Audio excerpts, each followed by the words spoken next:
Hoy estamos a 31, se nos acaba agosto, 31 de agosto de 2023, en introducción al pensamiento crítico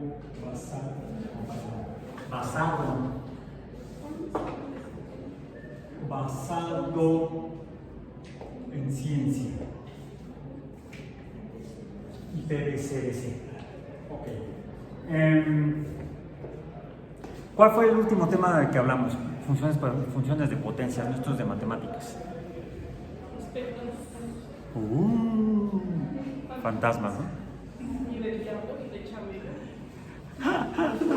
Y bueno, no me acuerdo si grabamos todo. Si lo sabe Dios, que lo sepa el mundo. Bien, estamos acá. Estábamos en semana 4. Semana 4 y hablamos de ciencias paranormales. Espectros, adivinación, percepción remota, telequinesis. Bueno, esto lo mencionamos al final. La telequinesis, las buenas y las malas vibras, las energías positivas y negativas.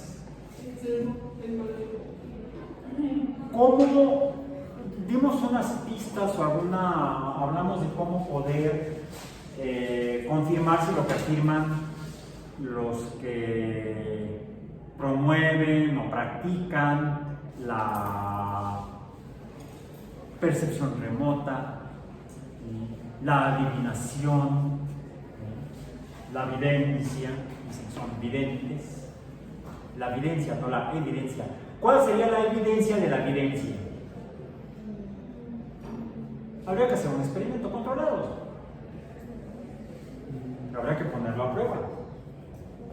Mediante, es decir, no solamente debemos afirmar que, o establecer que las afirmaciones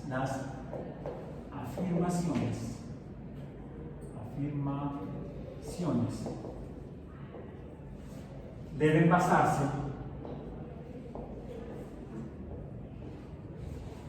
¿qué es la ciencia formalmente? Decía Carl Sagan, hay un montón de definiciones de ciencia.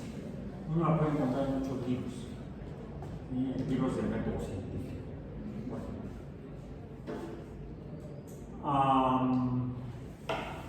Pero luego se meten unos rollos, así como que fueran dignos de clase de pensamiento crítico, por los rolleros. No, me refiero a que son definiciones demasiado extensas. Es más, googleen alguna definición de ciencia, para no hablar en el vacío o de oídas, sino mejor de escribidas y leídas.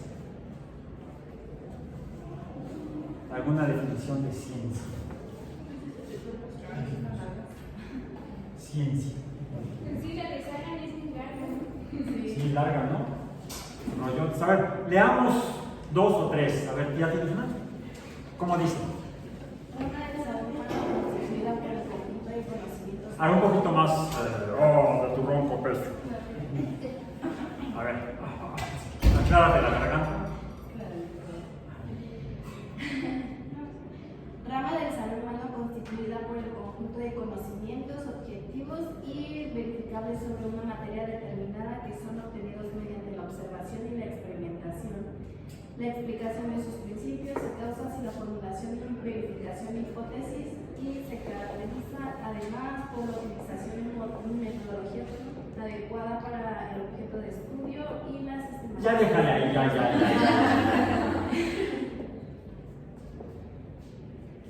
Entre otras cosas que mencionó el rollo Einstein. Tomemos otra definición. La ciencia es un conjunto de conocimientos sistemáticos comprobables que estudian, explican y predicen los fenómenos sociales, artificiales y naturales. El conocimiento científico se obtiene de manera metodológica mediante observación y experimentación en campos de estudio específicos. En el contexto de la actividad práctica de la ciencia, Cuando uno habla con colegas, se topa con uno de ellos, ven aquí, luego así uno llegue tarde. ¿A qué hacen? Le llamamos a nuestro trabajo, a lo que estamos realizando, oye, ¿cómo será tu experimento? Ah, sí, fíjate que estuvimos ahí en Manglar, nos comieron los moscos, pero estuvimos con los binoculares, muy atentos para hacer el registro de las especies que estamos estudiando. Estrictamente como actividad humana habría sido una actividad de observación. Sin embargo, aún ese tipo de trabajo, si en el contexto de la ciencia, mediante metodologías observacionales, por eso hasta lo enfatizo el término, aún a estas le llamamos experimento. Aún a ellas.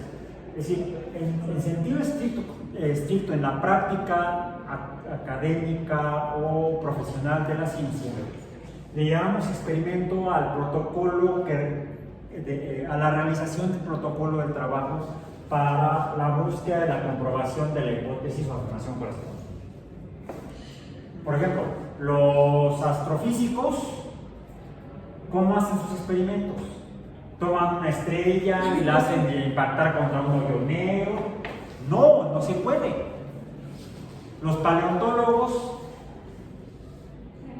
pues como escribió Michael Crichton, reconstruyen dinosaurios, pero que estén vivos. No, tampoco. Sí, reconstruyen dinosaurios a partir de los fósiles que encuentran. Entonces, mucha del conocimiento que se construye mediante la experimentación científica, porque esto quizá tiene un antecedente histórico, de acuerdo a algunos historiadores de la ciencia. Yo discrepo un poco en cuanto a esa opinión o consenso. Los historiadores de la ciencia afirman que la ciencia moderna se funda a partir de, o incluso por, Galileo Galilei. Sobre todo con el experimento de la caída libre, que por cierto no fue ni caída ni libre. Cuando ustedes leen los textos de Galileo, fue el plano inclinado donde rodaban las esferas. O sea, no fue libre porque estaban en contacto con la canaleta que tampoco era un plano inclinado, era una canalita inclinada, no estaba plana, porque si hubiera estado plana las pelotas se le iban, las esferas se le pueden caer de un lado a otro. Entonces, para controlar el experimento, para poder medir el intervalo o tiempo que le tomaba a esferas de diferentes masas descender, caer, pero no vertical, sino en diagonal, gravitar en diagonal y que pudiera verlo y controlarlo y medirlo, sobre todo medirlo, tuvo que establecer todo un protocolo para la experimentación. Muchos reconocen o establecen como ese momento, como esos experimentos, el momento histórico de la fundación de la ciencia moderna. Pero podemos quizá revisar la vida profesional de Galileo en el contexto de la ciencia y podríamos encontrar sus primeros trabajos de tipo científico como afirmación basado en la comprobación de las afirmaciones, como 20 años antes, cuando en 1610 publicó las primeras observaciones que hizo en 1609, cuando construyó su primer anteojo, actualmente llamado telescopio. Entonces, cuando él experimentalmente construye un telescopio, pero no lo usa cambiando las propiedades del telescopio y viendo cómo. No, a él no le importaba tanto la óptica como usar la óptica. Y lo hizo de manera bastante empírica, tan empírica que todos los telescopios que hizo, como un puñado, o media docena funcionaron bien. Los demás salieron malísimos. Pero los que salieron bien, salieron tan bien que a través de hacer observaciones, no exactamente experimentaciones, del cielo, pudo confirmar la hipótesis, las afirmaciones de Copérnico, de que no todo gira alrededor de la Tierra. Encontró las 4 estrellas medicias o los 4 satélites galileanos que giran alrededor de Júpiter. Entonces, podemos considerar como el inicio de la ciencia moderna, como la explicación de la realidad basada en comprobación, en evidencia. Esto nos permite, estoy tratando de quitarle la capa, no es que le puse cinta de aislar, porque olvidé la regla para trazar los ejes cartesianos en la clase de biomatemáticas, y dije, ¿cómo le hago para no andar pintando ahí culebras? Esa culebra es el eje de X. Ah, ¿no es la función sinusoidal? También. Entonces me confundí. Para no desperdiciar la cinta, mejor la enrollo aquí. Y ya lo usé en 2 clases. Está reutilizado, no reciclado. Entonces, esto nos va a dar la evidencia. O sea, las pruebas de que la afirmación es real. Que pasamos del postulado no probado o hipótesis a, una vez que tenemos la evidencia de que se confirma la hipótesis, ¿qué tenemos aquí?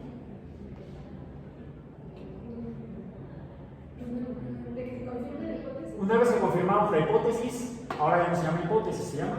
Teoría. No. No. Bueno, casi. Casi siempre caemos en ese error conceptual o imprecisión conceptual, más bien. Porque la ciencia es una actividad que, aunque a Galileo no sabemos si alguien le ayudó, porque muy prángana no lo escribió. Si uno lee sus textos, daría la impresión de que lo hizo todo él solito. No necesito a nadie. Newton otro tanto, Darwin otro tanto. Es más, ¿quién es el autor sobre el origen de las especies por medio de selección natural en la búsqueda de la supervivencia de los organismos o las especies? Charles Darwin. Y lo hizo solo. Bueno, de entrada, su postulado original ni siquiera lo leyó él, sí lo escribió, pero lo leyó Wallace. Pero es que lo que escribió Darwin en el librote, fue la investigación que hizo en los 3 años del viaje del Beagle. Sí, pero no iba él remando en el Beagle, iba con la tripulación que le ayudó. Incluso algunas de las exploraciones las hizo de la mano. No sé si iban tomados de la mano caminando hacia el atardecer, él y el capitán Fitzroy. Allá ellos, dicen las malas lenguas. Decía pues, que estaba Federico aquí, nada más en puro chisme. Chismeando, que es un pleonasmo.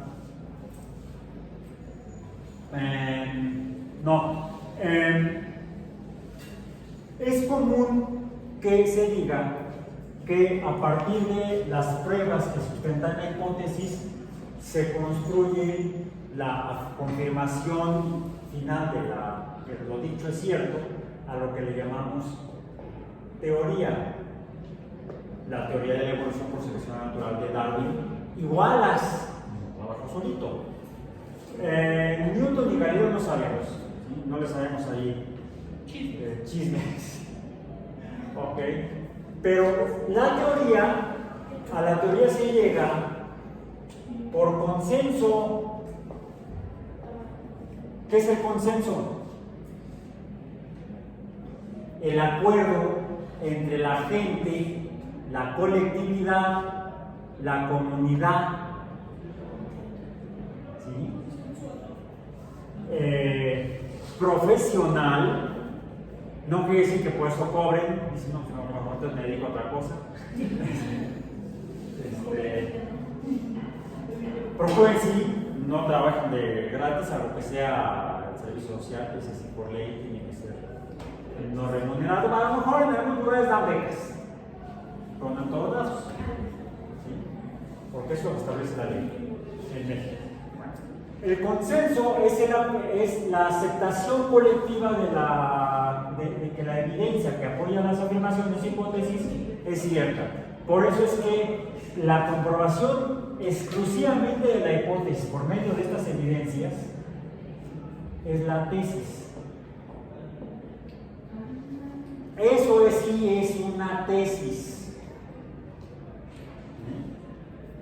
Aunque se le llame así a un libraco que nadie lee. Bueno, sí, se supone que son ustedes y su asesor o asesora. La persona que les asesore se supone que cuando hagan tesis, porque aquí si están en la licenciatura estudiando la licenciatura de biología experimental, felicidades, no tienen que hacer esta porquería. Sí tienen dentro de su plan de estudios, hay en el último año, en los últimos 3 trimestres de su plan de estudios, deben cursar, son 9 UEAs, 9 unidades de enseñanza-aprendizaje, para que aprendan a hacer ciencia, ya la de veras. Se llama proyecto de investigación. Y lo inventé yo. Óyenme. No, yo lo inventé, pero no fui yo solo. No se hace solo. Fuimos principalmente el profesor Kerber, el profesor Netienda y su servidor. Fuimos los. Hay cualquier cosa que quieran conmigo con Kerber. Está más grande que yo. Es el marinero musculoso. Ok. Bien. Donde me oigan.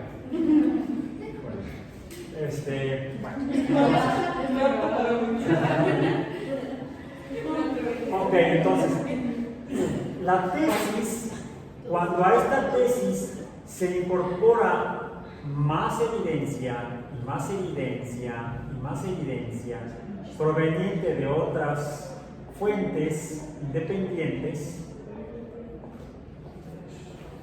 entonces se construye y se acepta la teoría por el consenso de esta comunidad profesional. Profesional porque se dedican a eso, no porque necesariamente cobren, si pueden cobrar, procuren cobrar. Así se construye el que llamamos, le voy a poner en rojo para que se note, el conocimiento científico.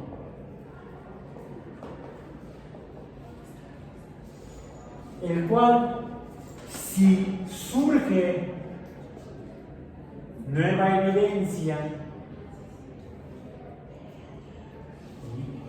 que proviene de quizás estas mismas fuentes,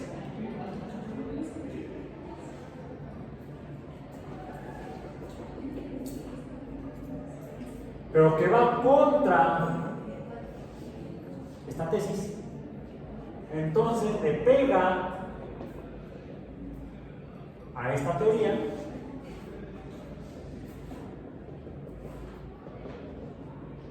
y la modifica por una nueva teoría. Entonces el conocimiento científico no es definitivo, es provisional.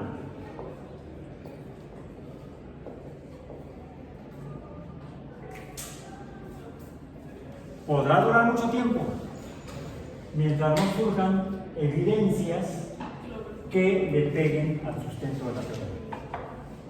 ¿Bien? Por ejemplo, por favor, googleen este nombre o apellido.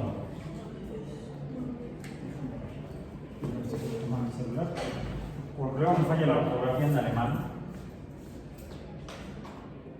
Se llamaba Samuel, ahí sí lo pueden escribir, porque se escribe igual en alemán que en español. Samuel Hahnemann. ¿Es médico?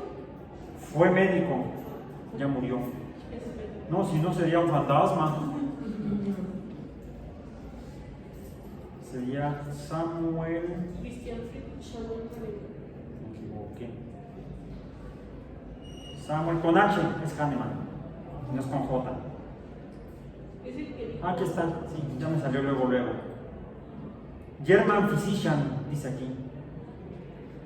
Voy a copiar el nombre para no escribirlo con faltas de agricultura, decía que. Samuel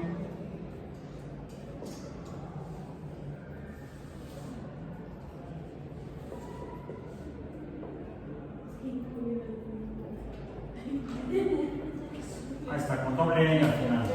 H-N-I-N. Samuel Hahnemann. ¿Cuándo vivió? De 1755 a 1843.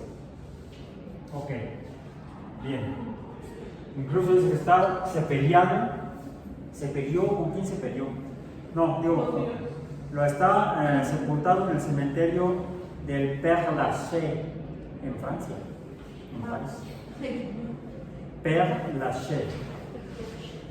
Bien, dice que se estudió en la Universidad de Erlangen, en Nuremberg, y en la Universidad de Leipzig. Y dice que era médico. Fue médico sajón, porque no existía Alemania. Era sajón, existía Sajonia en este intervalo.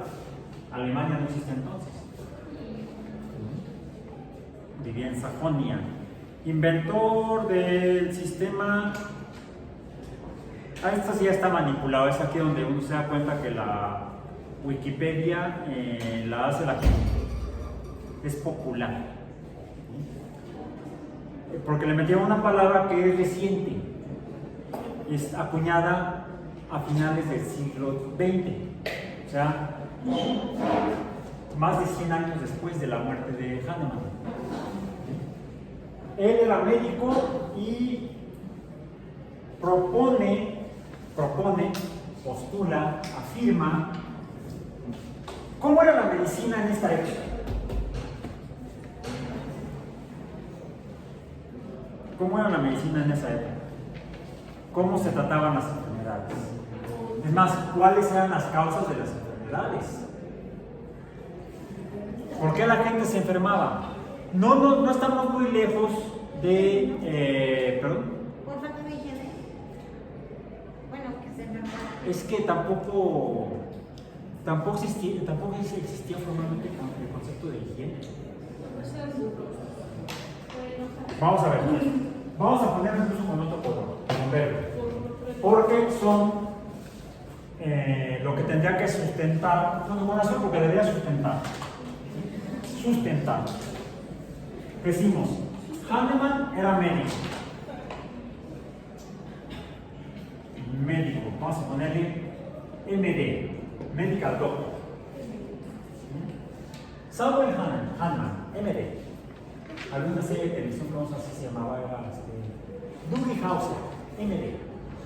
Luego lo googleé. No sé si alguien lo ha escuchado por ahí. Es ochentera. Es ochentera. Sí, se me sale lo que fue. Bueno. Otros personajes vamos a ver de esta época. Comencemos por. Ya antecedentes. Ya teníamos aquí, no como hipótesis, sino como teorías, teoría en azul, teoría. Teníamos la teoría celular.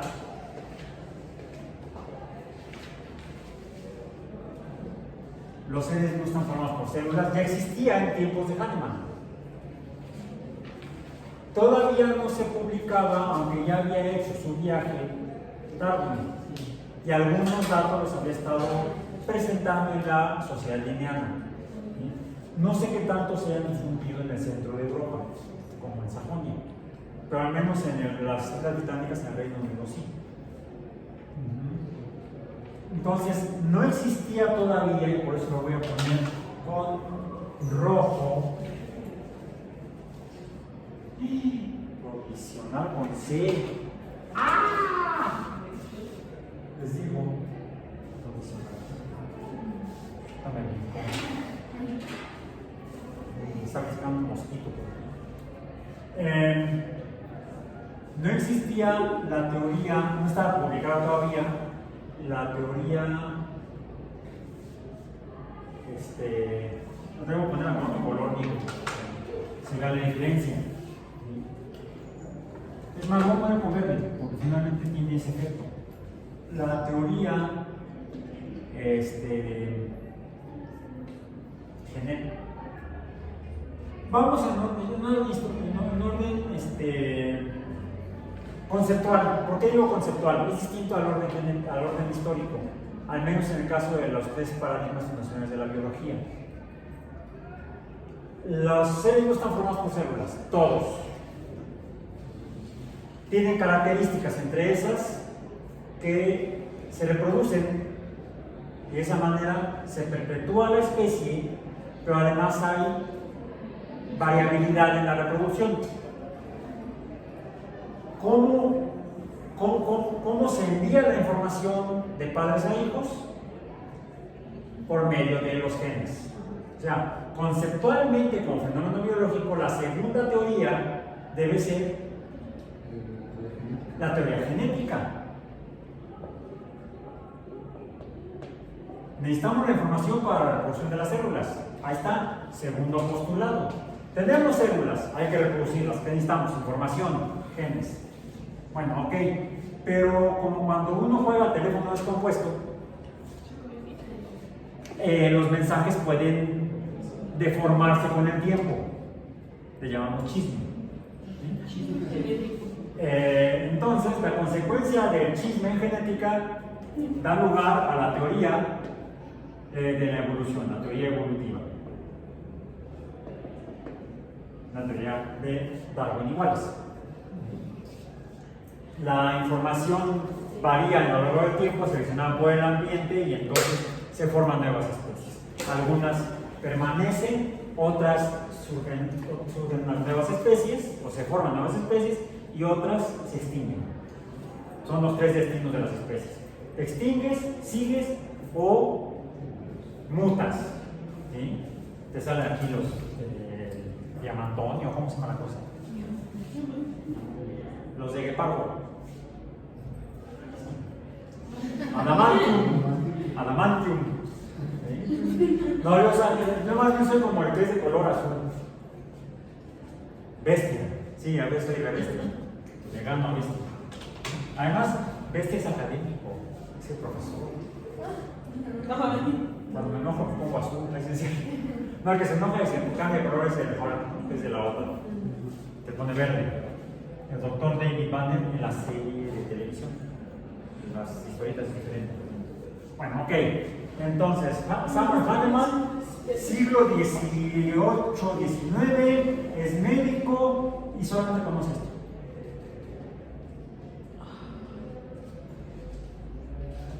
No conoce tampoco.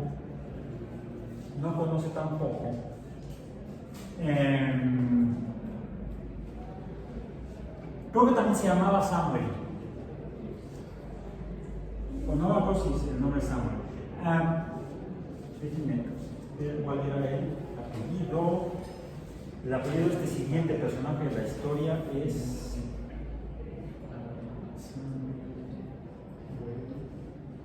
Aquí está. No, es. Se llamaba Ignacio. Y era húngaro. Húngaro, de Hungría. No de Hungarito. Es Ignaz, googleenlo. Semmelweis.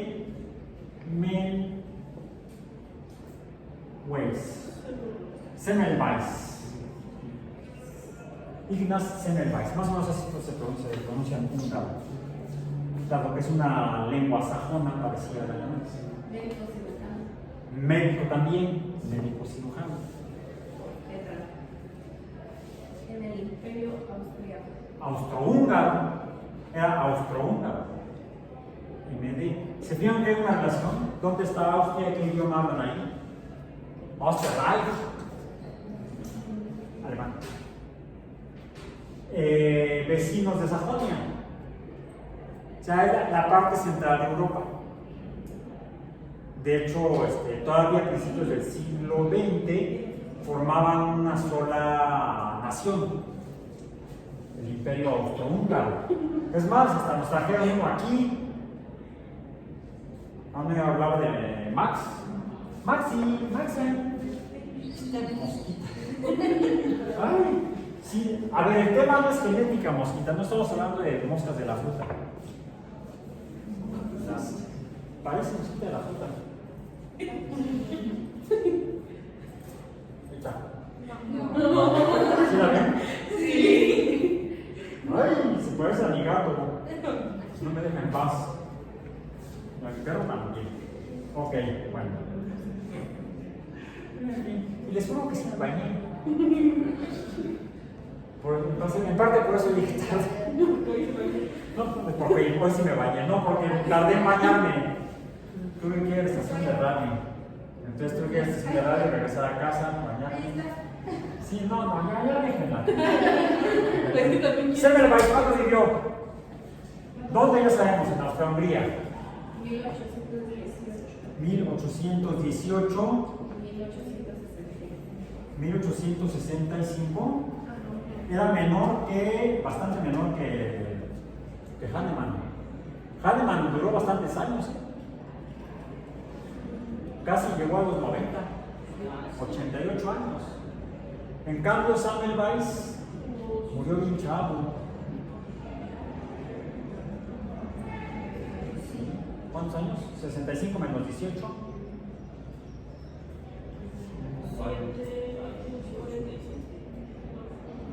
No llegó a los 50. No llegó, 47 años, no llegó a los 50. ¿Por qué? ¿Por qué? Abuela dice que descubrió que ¿Qué descubrió? lavarse las manos antes de los Lavarse las manos antes de comer. Ajá, ¿Cómo se llama la canción? Después de ir al baño y antes de comer. Lavarse las manos es lo que hay que hacer. Bueno, se lo deben a Ignaz Semmelweis, el descubridor de la asepsia. Lavarse las manos es lo que hay que hacer. Porque él era, además de cirujano, es más, hubo un tiempo que en México se otorgaba ese título: médico, cirujano y partero. ¿Todavía no hay? Ah, los del poli. Es que el poli vive en el pasado.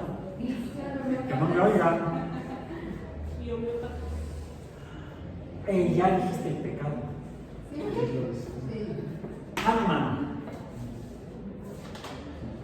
Hahnemann es el postulador de la homeopatía. Esto viene de enfermedad y esto viene de igualdad. Lo igual cura lo igual. Pero no come perro. No. ¿Quieren saber si la taquería es buena? Ok. Pero esto lo postuló. ¿En qué año postuló? De hecho, fue poco antes de morir.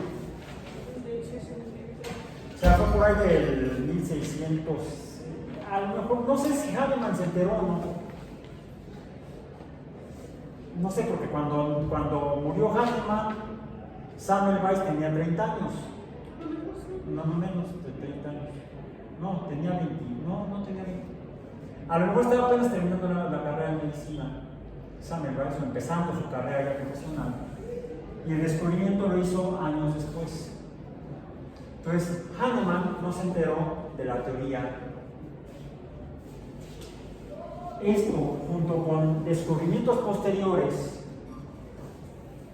no por un médico, sino por un químico,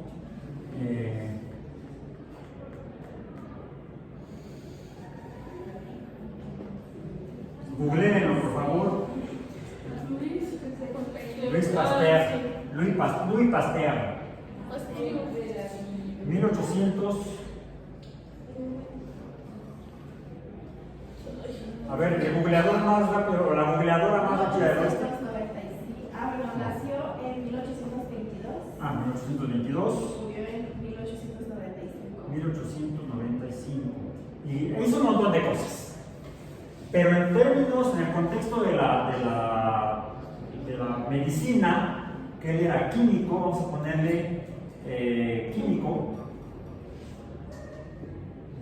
Como químico no podía tratar pacientes, no tenía licencia para tratar pacientes, pero trabajó en el contexto de las ciencias de la vida, de la salud, desarrolló vacunas, entre otras cosas, pero sobre todo demostró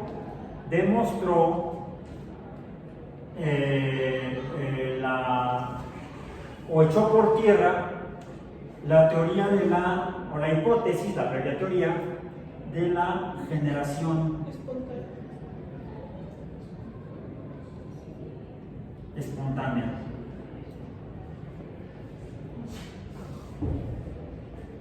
De la vida. Demostró que era falso. Porque como químico trabajó para la industria vinícola francesa.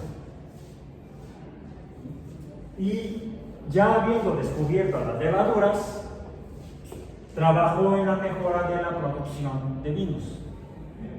Y sabía perfectamente que para que un vino se produjera, al jugo de uva había que ponerle levaduras. Para que las levaduras se comieran los azúcares, metabolizaran los azúcares, y por eso es que sabe muy rico la pipí de levadura. Le decimos vino.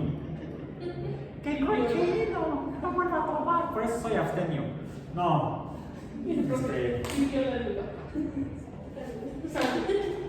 Ya ven que dicen, ¡ay, esta cerveza sabe orines de gato!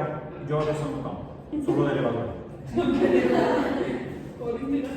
Orines de gato no, gracias. Tengo 6 y no, ya con limpiar es suficiente. Bueno, entonces,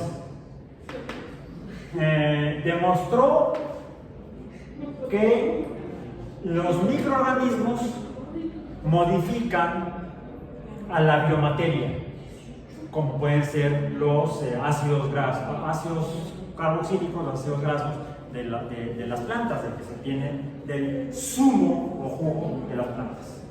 Bien. Junto con que demuestran pues que las enfermedades las producen microorganismos, al menos las enfermedades infectocontagiosas. Se conoce esto como la teoría, ¿por qué escribiste la palabra? Por eso no te hablaba hace tiempo. Germinal, para que se vea completa.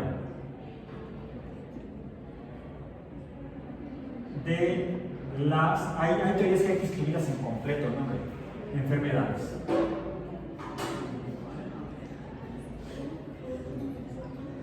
Es decir, las enfermedades son causadas, las enfermedades infectocontagiosas, no todas, pero las infectocontagiosas son producidas por gérmenes o microorganismos, células.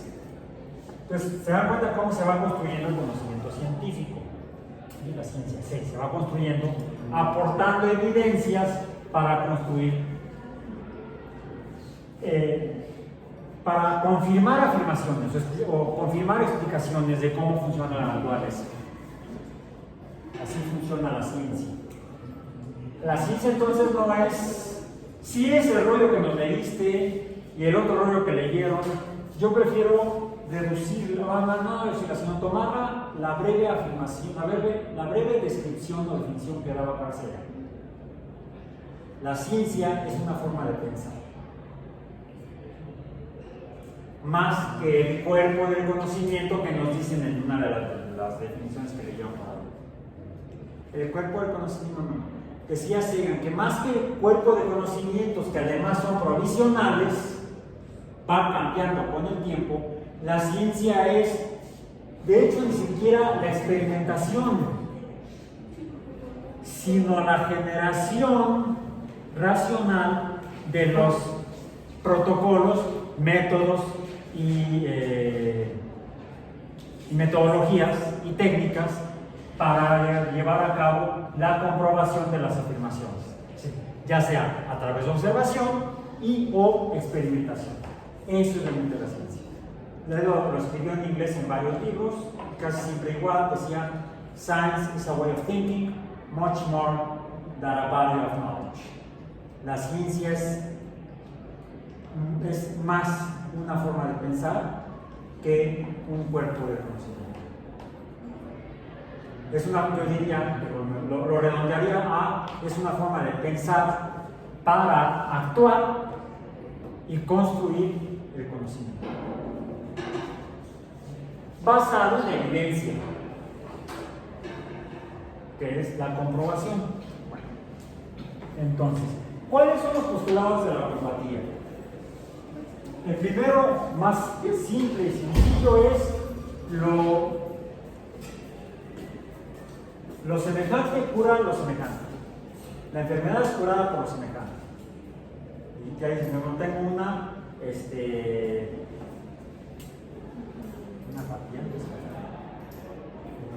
una patología. Una enfermedad. Sí, la raíz bien. ¿Cómo funciona? ¿Con base en qué? ¿Por qué dice lo semejante y cura lo semejante? ¿Han acudido a algún servicio al que llaman de medicina homeopática? ¿No? Los felicito. Honestamente. Yo les puedo decir que en mis antecedentes penales, uno de mis tíos, un hermano de mi abuela paterna,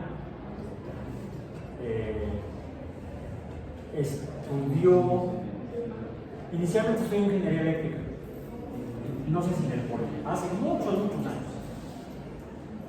y después estudió en la Escuela Nacional de Medicina Homeopática, que forma parte del Instituto Politécnico Nacional,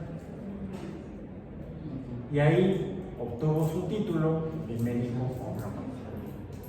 Como era el tío, si uno estaba enfermo, lo llevaban con el tío. Afortunadamente había un primo de APA, primo en segundo grado, porque era hijo de una hermana de mi tío, el homeopático. Mi abuela, de hecho, mi abuela murió cuando nací en APA. Fíjense, es lo más patético, no patológico. Semmelweis plantea su hipótesis o teoría de la asepsia a mediados del siglo XIX. Mis abuelos se casan en 1927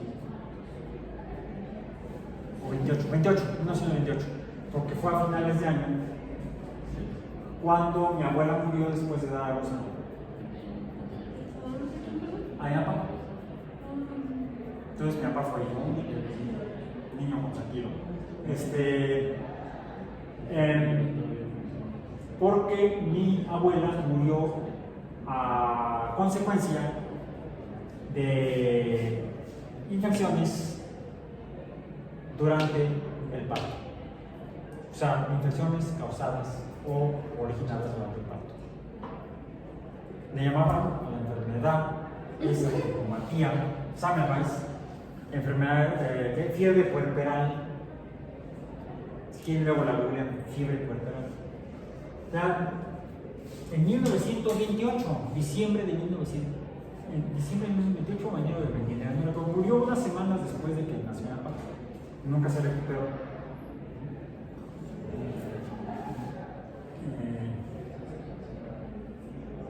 Y eso fue lo que le causó la muerte en 1928.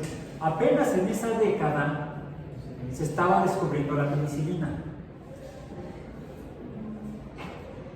Ok, gracias, Ignas. Nos dijo de qué nos vamos a morir. No, porque tienes una infección, te vas a morir. Ya conocimos la causa de las enfermedades infecciosas, algunas letales, otras no. Algunas, afortunadamente, no son letales. Pues una gripilla. Y resulta que la COVID.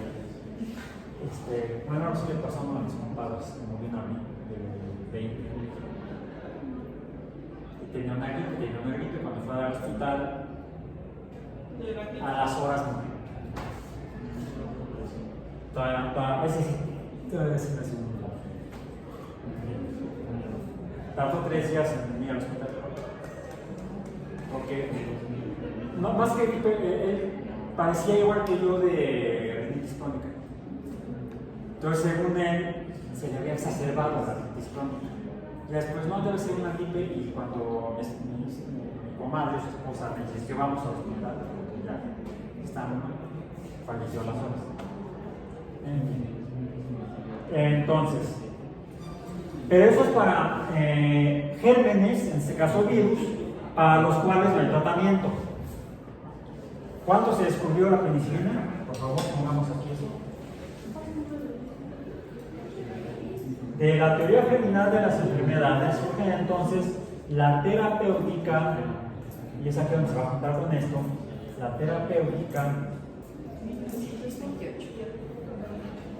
Decía mi profesor de farmacología, de repente inventaba cada término, pero no lo he olvidado, porque además muy claro, no sé si existe la palabra o no, pero él la usaba. La terapéutica medicamentosa, o sea, basado en medicamentos.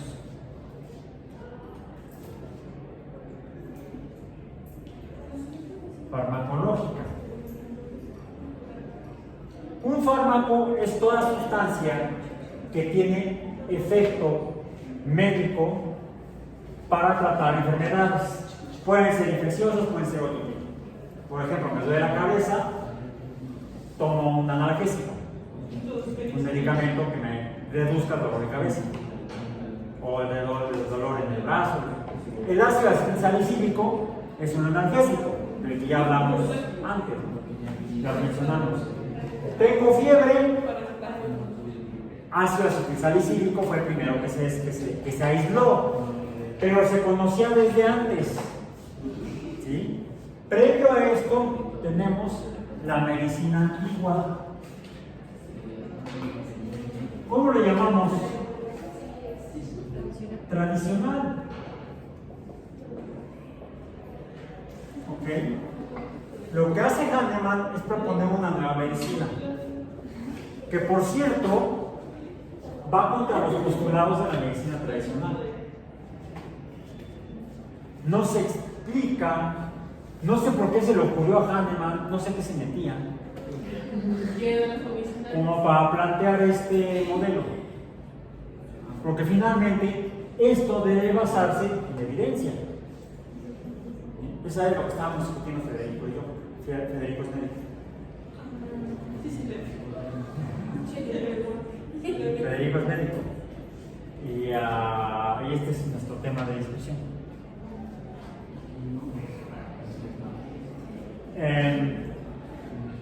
Entonces, esto es lo que va construyendo el conocimiento científico sobre el tratamiento de las enfermedades o la medicina basada en ciencia.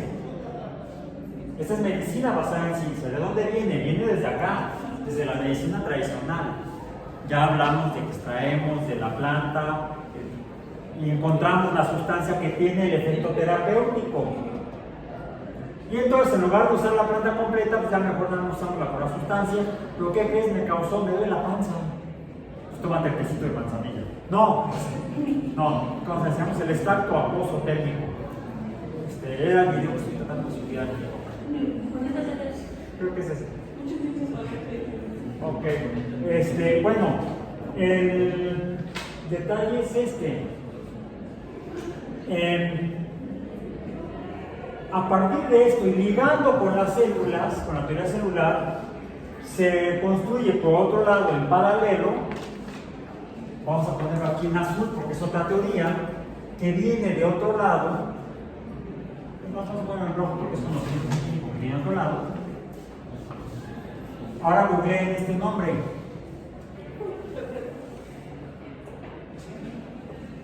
John Dalton. Ya sabes por dónde vamos. Médico. 1766. Ajá. 1844. ¿En qué año publica?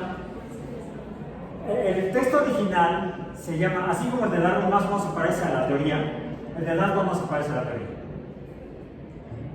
Se llama Nueva Filosofía Química. La obra. Busquen esa referencia. La Nueva Filosofía Química. Se parece más al título de la obra de Newton, Filosofía Matemática, Principios Matemáticos de la Filosofía Natural. 1786. No, 1686, 200 años antes, digo. La teoría de Newton. Pero el título se parece. ¿Sí? ¿Qué año es? 1808. 1808 se publica la teoría atómica.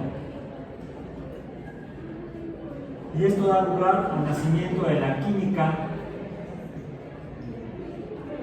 moderna, la que ya estudiaba Pasteur.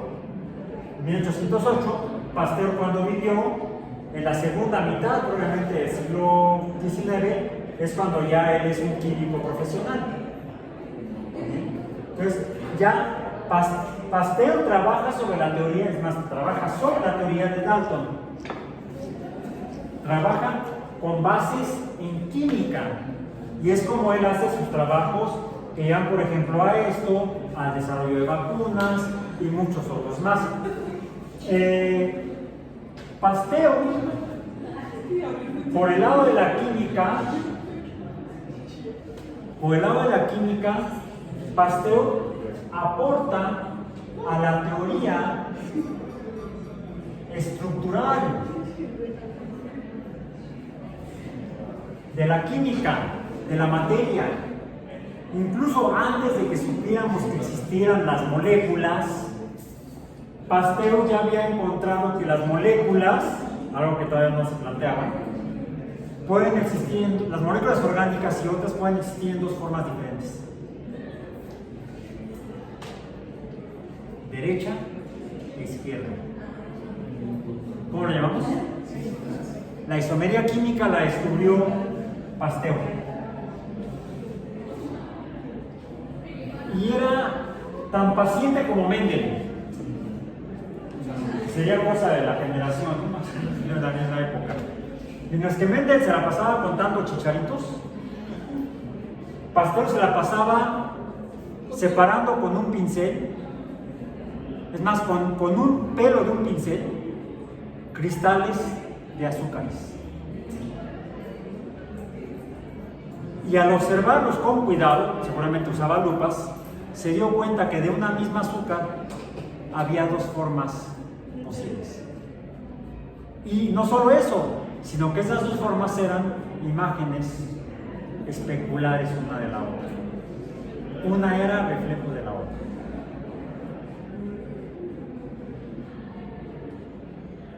Y hoy en día, la teoría genética, esta, ya la mencionamos antes, y es aquí donde se empieza a armar el edificio de la medicina científica, la medicina basada en ciencia.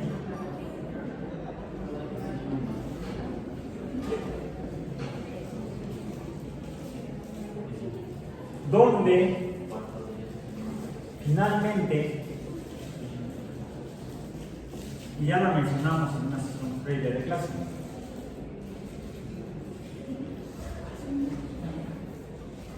¿cómo se explican los genes? ¿De qué están hechos los genes? De ADN. Si los genes se hacen con ADN, ¿ok? El ADN junto con el ARN, ¿qué hace para que las células sigan siendo células incluso durante la reproducción? Dicta cómo se hacen las proteínas.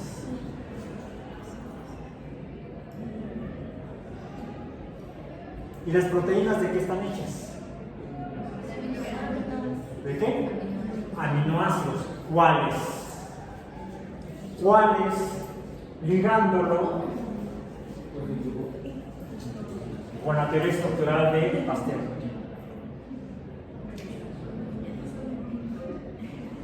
¿Cuáles? Los L. No hay aminoácidos D en el mundo vivo en la Tierra. Para la construcción de proteínas en particular, todas las proteínas están hechas por medio de L aminoácidos.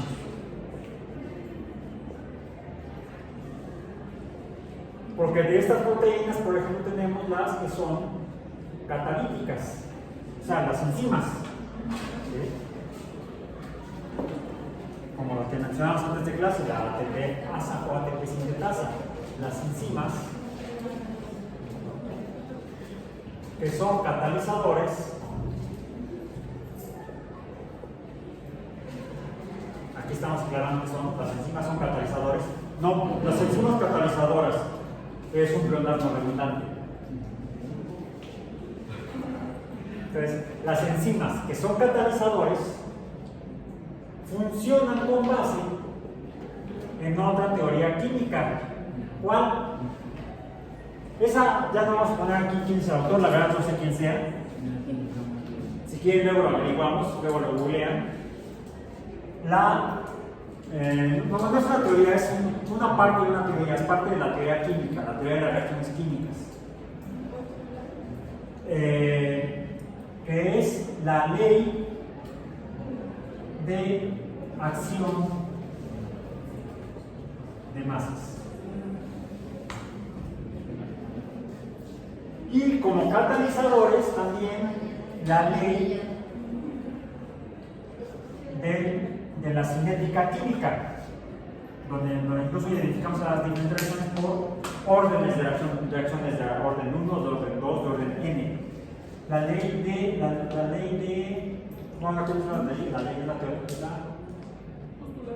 teoría cinética química. Esta ya no es una ley, es la teoría cinética, sin morales, sin principios. No, cinética con C, no con S. Química. Que dice, la teoría cinética química en parte se sustenta, contiene a la ley de acción de masas, que dice que la velocidad de las reacciones químicas depende de la concentración de las sustancias que interactúan entre sí para llevar a cabo, por ejemplo, el proceso enzimático. Por ejemplo, la mayoría de las enzimas o las reacciones enzimáticas son reacciones de orden 1 en el contexto de la teoría cinética química, porque dependen de la concentración de al menos un sustrato. Como depende de la concentración de una sustancia, un sustrato, esas reacciones enzimáticas son de orden 1. Quiere decir que si no hay sustrato, no hay reacción. Si no hay enzima, no hay reacción. O hay, pero es muy lenta, como lo mencionamos en el ejemplo de la reacción química orgánica de esterificación. Bueno, este es el marco de referencia construido por medio de la ciencia para explicar cómo funcionan los organismos y por lo tanto cómo debe funcionar un organismo sano, cuáles podrían ser las causas de enfermedades. A veces las enfermedades infecciosas causadas por un germen que entra a nuestro cuerpo modifica la bioquímica de nuestras células a través de quizá tomar algunos reactivos, metabolitos para su uso, que es lo que hacen los virus, por ejemplo. Toman el aparato de la síntesis de proteínas, lo secuestran y entonces le dan la torre al organismo hospedero, al que se enferma. O a veces, que es común en el caso de enfermedades infecciosas bacterianas, porque la bacteria pues, igual te comparte la glucosa que tú estás usando, toman la que te comiste, partes para ti, partes para mi bacteria, me la compro, como estoy comiendo el nutriente, pues estoy llevando a cabo un metabolismo y pues produzco mis sustancias de desecho, las excretas o las sustancias de desecho metabólico, las cuales entonces, ¿a dónde se van?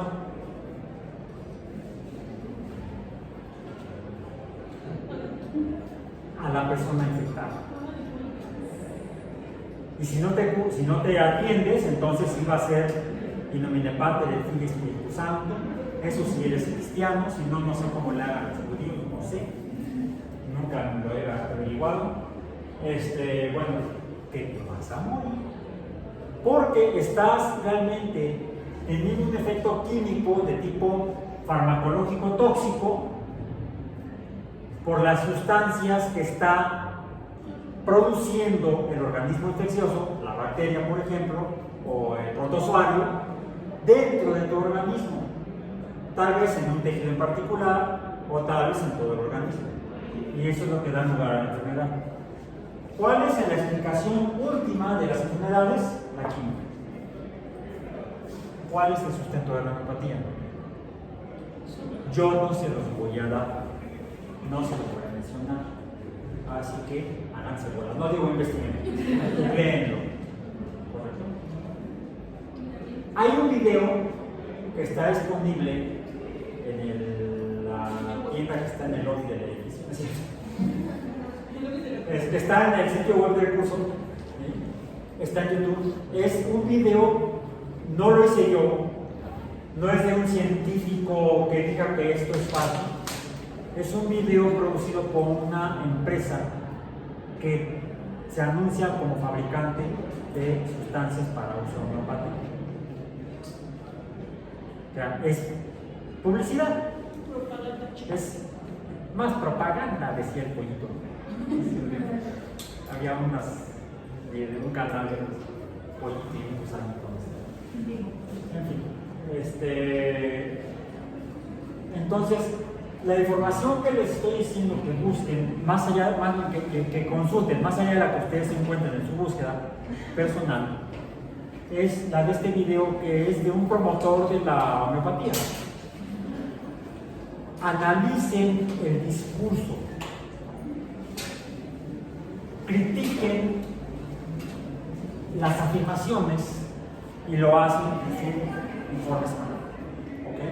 Por hoy terminamos, quedando un minuto antes de la hora.